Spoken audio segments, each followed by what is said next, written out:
2025 November 29 Siraj editorial. സ്വതന്ത്രമായിരിക്കണം digital regulatory authority. Online മീഡിയകളെ നിയന്ത്രിക്കാൻ സംവിധാനം വേണമെന്ന് നിർദ്ദേശിച്ചിരിക്കുന്നു സുപ്രീം കോടതി. ഓൺലൈൻ മീഡിയകളുടെ സ്വയം നിയന്ത്രണം ഫലപ്രദമല്ലെന്നും chief justice Suryakant, justice Joy Mallya Bagchi എന്നിവരുൾപ്പെട്ട bench നിരീക്ഷിച്ചു.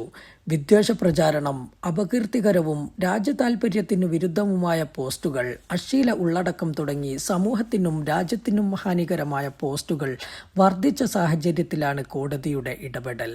സോഷ്യൽ മീഡിയയിൽ പോസ്റ്റ് ചെയ്യുന്ന കണ്ടന്റുകൾ പരിശോധിക്കാനുള്ള സംവിധാനമാണ് കോടതി നിർദ്ദേശിച്ചത്. ഇക്കാര്യത്തിൽ സർക്കാർ 4 ആഴ്ചകൾക്കകം നിർദ്ദേശം സമർപ്പിക്കണമെന്നും കോടതി ഉത്തരവിൽ പറയുന്നു. മനുഷ്യജീവിതത്തിന്റെ എല്ലാ മേഖലകളെയും മാറ്റിമറിച്ചിരിക്കുന്നു ഡിജിറ്റൽ സാങ്കേതികവിദ്യയുടെ മുന്നേറ്റം. ഡിജിറ്റൽ ലോകത്തെ ഏറ്റവും സ്വാധീനമുള്ള മാധ്യമമാണ് സോഷ്യൽ മീഡിയ. ദൈനംദിന ജീവിതത്തിലെ അവിഭാജ്യ ഘടകമായി ഇത് മാറിക്കഴിഞ്ഞു. ആശയവിനിമയം, വിദ്യാഭ്യാസം,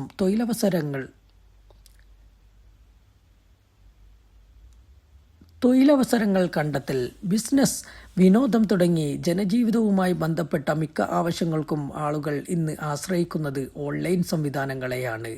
വ്യാജവാർത്തകളുടെ അനിയന്ത്രിതമായ പ്രവാഹം, വിദ്വേഷപ്രചാരണം, അശ്ലീല ഉള്ളടക്കങ്ങളുടെ കുത്തൊഴുക്ക്, സാമ്പത്തിക തട്ടിപ്പ് തുടങ്ങി ദോഷവശങ്ങളുമുണ്ട് ഈ പ്ലാറ്റ്ഫോമിന്. സോഷ്യൽ മീഡിയയെ നിയന്ത്രിക്കേണ്ടതിൻ്റെ ആവശ്യകതയെക്കുറിച്ച് സുപ്രീം കോടതി നേരത്തെയും സർക്കാരിനെ ഉണർത്തിയിട്ടുണ്ട്. അഭിപ്രായ സ്വാതന്ത്ര്യം ജനാധിപത്യത്തിൻ്റെ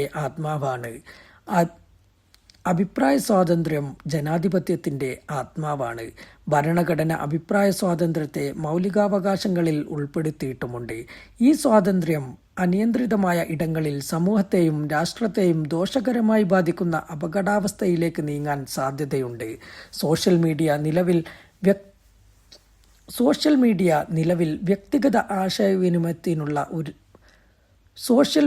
നിലവിൽ വ്യക്തിഗത ആശയവിനിമയത്തിനുള്ള ഉപാധി എന്നതിനപ്പുറം രാജ്യത്തിന്റെ പൊതുചർച്ചകളെ നിയന്ത്രിക്കുന്ന ശക്തമായ പ്ലാറ്റ്ഫോമായി വളർന്നു കഴിഞ്ഞിട്ടുണ്ട്.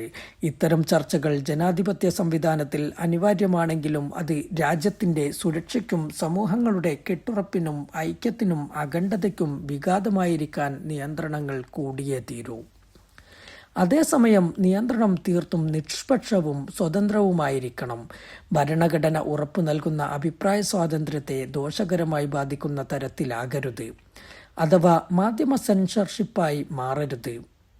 നിയന്ത്രണത്തിനും സെൻസർഷിപ്പിനുമിടയിൽ നേരിയ ഭിത്തിയേ ഉള്ളൂ. അത് തകർന്നാൽ ജനാധിപത്യത്തിന്റെ ശ്വാസം നിലയ്ക്കും. കേന്ദ്ര സർക്കാർ ഓൺലൈൻ പ്ലാറ്റ്ഫോമുകളുടെ വായ മൂടിക്കെട്ടാൻ പലപ്പോഴും നീക്കം നടത്തിയിട്ടുണ്ട്. 2018 സ്മൃതി ഇറാനി വാർത്താവിനിമയ മന്ത്രിയായിരിക്കെയായിരുന്നു ഒരു നീക്കം. കേന്ദ്ര സർക്കാരിന്റെ ജനവിരുദ്ധ വർഗീയ അജണ്ടകൾക്കെതിരെ സോഷ്യൽ മീഡിയയിൽ രൂക്ഷമായ വിമർശനമുയർന്ന സാഹചര്യത്തിൽ അതിന് തടയിടുകയെന്ന ലക്ഷ്യത്തിലായിരുന്നു സ്മൃതി ഇറാനി രംഗത്തു വന്നത്. സർക്കാരിന്റെ മുഖം രക്ഷിക്കാനുള്ള ഏകപക്ഷീയമായ ഈ നടപടിക്കെതിരെ എതിർപ്പ് ഉയർന്ന സാഹചര്യത്തിൽ കേന്ദ്രം ഈ ഉദ്യമത്തിൽ നിന്ന് പിന്തിരിയുകയായിരുന്നു. 2001 IT നിയമത്തിൽ ചില സുപ്രധാന ഭേദഗതി കൊണ്ടുവന്നു. ദേശസുരക്ഷ, മതവികാരം, നിയമലംഘനം എന്നിവയുടെ പേരിൽ ഏതൊരു പോസ്റ്റും നീക്കം ചെയ്യാൻ സർക്കാരിന് അധികാരം നൽകുന്നതാണ് ഈ ഭേദഗതി. അഭിപ്രായ സ്വാതന്ത്ര്യത്തിന് കൂച്ചുവിലങ്ങിടുന്നതിനും ഉള്ളടക്കം നിയന്ത്രിക്കുന്നതിനും ഡാറ്റ എൻക്രിപ്ഷൻ ദുർബലമാക്കുന്നതിനും സർക്കാരിന് ഇത് കൂടുതൽ അധികാരം നൽകുന്നു. ഈ ഭേദഗതിയുടെ ബലത്തിൽ സർക്കാരിനെ വിമർശിക്കുന്ന നിരവധി പോസ്റ്റുകൾ തെറ്റായ ഉള്ളടക്കം എന്ന് മുദ്രകുത്തി നീക്കം ചെയ്തു. സർക്കാർ നയങ്ങളെ ചോദ്യം ചെയ്ത മാധ്യമപ്രവർത്തകരുടെ അക്കൗണ്ടുകൾ തടയപ്പെട്ടു. 2023 ഡിജിറ്റൽ ഡാറ്റ പ്രൊട്ടക്ഷൻ നിയമമായിരുന്നു അടുത്തത്. മണിപ്പൂർ വിഷയത്തിൽ പ്രതിപക്ഷ അംഗങ്ങൾ പ്രതിഷേധിച്ച് സഭയിൽ ഇറങ്ങിപ്പോയ തക്കത്തിലാണ് രാജ്യസഭ ഈ ബില്ല് പാസാക്കിയത്. അഭിപ്രായ സ്വാതന്ത്ര്യം അടിച്ചമർത്താൻ സർക്കാർ നേരത്തെ കൊണ്ടുവന്ന ബില്ലുകളുടെ മറ്റൊരു പതിപ്പായിരുന്നു ഇത്.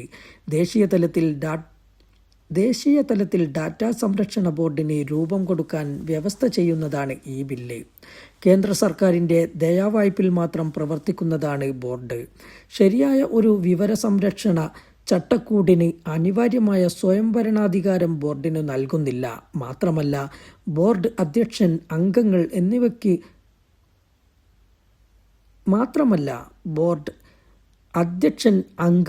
എന്നിവർക്ക് നിയമ നടപടികളിൽ നിന്ന് സംരക്ഷണവും നൽകുന്നു. വ്യക്തികളുടെ സ്വകാര്യതാ സംരക്ഷണവുമായി ബന്ധപ്പെട്ട് പുട്ടുസ്വാമി കേസിൽ സുപ്രീം കോടതി മുൻവച്ച വ്യവസ്ഥകളുടെ ലംഘനം കൂടിയാണിതെന്നും വിമർശിക്കപ്പെട്ടു.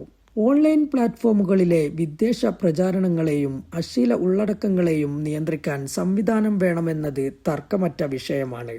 ഈ സംവിധാനം പൊതുസമൂഹത്തിൽ നിന്നു വരുന്ന വിമർശങ്ങളെ ഇല്ലാതാക്കാനുള്ള സർക്കാർ ചട്ടുകമാകരുത്. പൂർണ്ണമായും രാഷ്ട്രീയ ഇടപെടലിൽ നിന്ന് മുക്തവും നിഷ്പക്ഷവും സ്വതന്ത്രവുമായിരിക്കണം. സുപ്രീം കോടതിക്കു കൂടി പങ്കാളിത്തമുള്ളതായിരിക്കണം ഈ സ്വതന്ത്ര ഡിജിറ്റൽ റെഗുലേറ്ററി അതോറിറ്റി.